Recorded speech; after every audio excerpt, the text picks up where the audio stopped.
আমার যে মামলার কাগজটা সেখানে আমার অপরাধ উল্লেখ করা হয়েছে আমি দেখতে সুন্দর। এখন পর্যন্ত আমার সাথে পুরুষেরই আসলে কোনো শারীরিক সম্পর্ক হয়নি।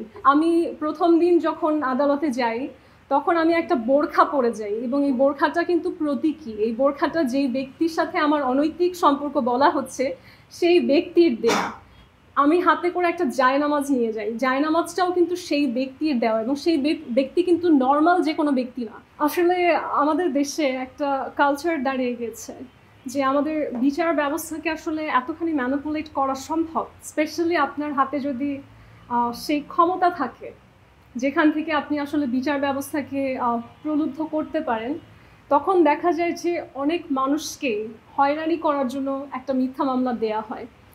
এবং ভাগ্যক্রমে বা দুর্ভাগ্যক্রমে যেই সমস্ত মানুষরা এরকম মিথ্যে মানহানিকর মামলার সম্মুখীন হয়, আমিও আমার জীবনে আসলে তাদের একজন হয়ে গেলাম।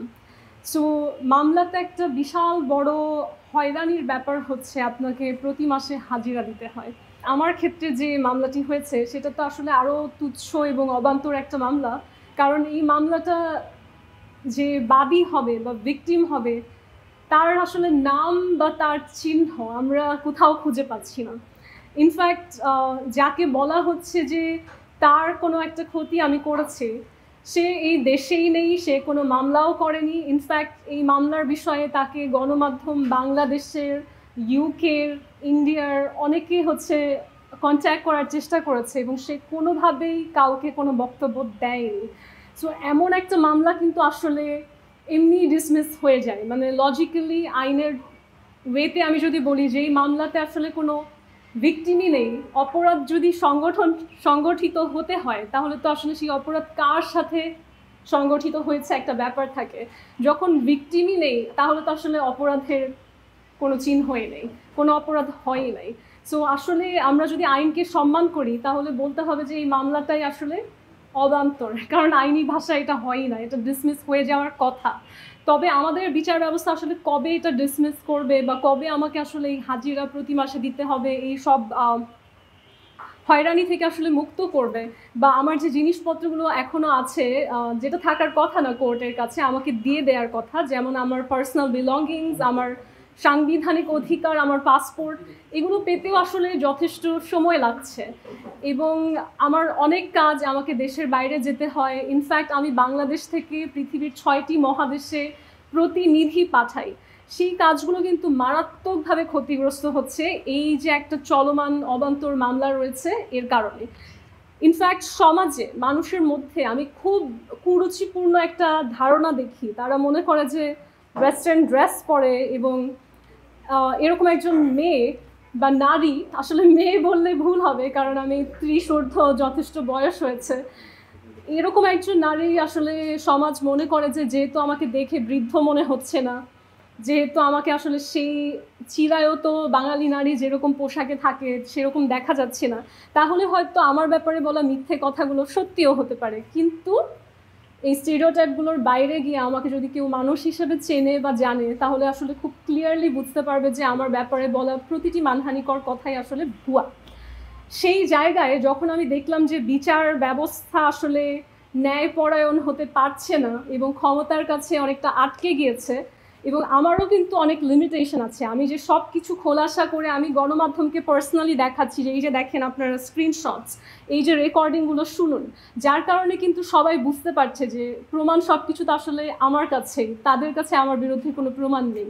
কিন্তু এই জিনিসগুলো যে আমি পাবলিকলি শো করছি না তার একটা বিশাল কারণ কিন্তু ক্ষমতা যাদের কাছে, তারা তো চাইলে আমাকে একবার গুম করার চেষ্টা করেছে, আমাকে যে কোনো কিছুই করতে পারে। তো সেই জায়গায় আমি আসলে লড়াইটা করব কিভাবে, সেই লড়াইটা আমার কিছুটা মেটাফরিক্যাল হয়ে গেছে। যেমন আমি প্রথম দিন যখন আদালতে যাই তখন আমি একটা বোরখা পরে যাই। ওয়ালটন এখন দেশের সীমানা পেরিয়ে পৌঁছে গিয়েছে 50টিরও বেশি দেশে।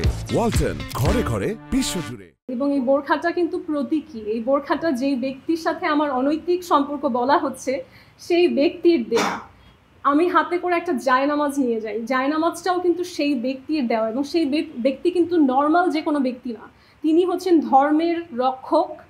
এবং আমি জানি না আসলে তার মনের মধ্যে কি আছে, কারণ আমার সাথে তো তার সামনাসামনি কখনো ঝগড়া বা কিছু হয়নি, কিন্তু আমি যদি এখন দেখি, আমি দেখছি যে ধর্মের রক্ষকরাই আসলে ভক্ষকের ভূমিকা পালন করছে। আমি কি ওয়ার্ডটা ঠিক বলেছি? সো আমি নেক্সট দিন যখন যাই, আমি পরে যাই হচ্ছে বাংলাদেশের কালচার, আমাদের শাড়ি। ব্লাউজটাও যেটা আমি সেটা বানাইনি, আমি রেডিমেড কিনে ফেলেছি আগের দিনই, যেহেতু আমি ম্যাচিং করে পরলাম আর কি। শাড়িটার মধ্যে লেখা ছিল আমাদের যে বর্ণমালা সেগুলো। কারণ এই যে মামলাটার পেছনের একটা বড় কারণ হচ্ছে আমাকে নিশ্চুপ রাখা। আমি যাতে অন্যায়ের প্রতিবাদে সত্য উপস্থাপন করতে না পারি, তাই আমাকে আটকে দেয়া। ওই শাড়িটা একটা প্রতীকই ছিল আমার ভাষা, যেই ভাষার জন্য পৃথিবীতে আমরা একমাত্র দেশ যারা হচ্ছে রক্ত দিয়েছি ফ্রিডম অফ এক্সপ্রেশনের জন্য।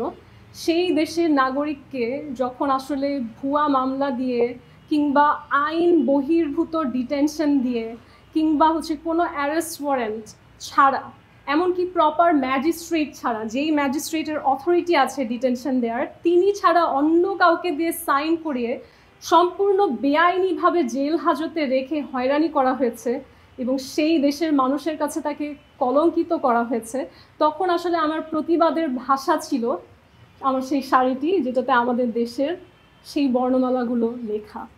এবং আমি আমার সাথে করে সেই দেশ, যে দেশে আসলে আমরা সব রকমের সারা জীবনের সব পাপ থেকে মুক্ত হতে হজ করতে যাই, সেই দেশের যে তারই বাদশার পৃষ্ঠপোষকতায় বানানো আল কোরআন, যেটা আমাকে যেই ব্যক্তি সম্পর্কে বলছে অনৈতিক সম্পর্ক তিনি দিয়েছেন, সেই আল কোরআনই আমি আদালতে নিয়ে, আদালতে যে জাজ থাকেন বিচারক, তার সামনে শপথ নিয়েছি যে দিন শেষে আমরা বাঙালি মুসলিম যারা, তাদেরকে বাইরে থেকে আসলে যতই মডার্ন মনে হয়, আমরা কিন্তু আসলে সেই সম্পূর্ণভাবে যে মডার্নাইজ হওয়া বা আমরা যেটা ভাবি মডার্ন, সেরকম আসলে এখনও হতে পারি নাই। তাই সত্যি যেটা সেটাই বলতে হবে যে এখন পর্যন্ত, আমার সামনের জীবনে কি হবে জানি না, তবে এখন পর্যন্ত আমার সাথে পুরুষেরই আসলে কোনো শারীরিক সম্পর্ক হয়নি। তাই আমাকে নিয়ে আসলে যে কোনো কারোর সাথে কোনো কিছু বলা অনেকটা অনর্থক।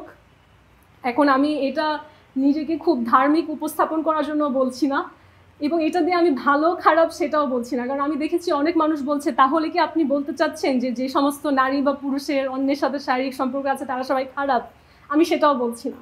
আমি শুধু বলছি আমার জীবনে সত্য কি, আমার জীবনে এটাই সত্য। এখন এটা ভালো হোক খারাপ হোক জানি না, যখন আমাকে একটা ভুয়াভাবে বলা হয়েছে একটা মামলাতে যে ওনার সাথে অনেকের অনৈতিক সম্পর্ক, তখন তো আসলে আমাকে বলতেই হয় যে আমার সাথে যখন কারোই কোনো সম্পর্ক নেই, তখন ইটস আ বেসলেস অ্যালিগেশন।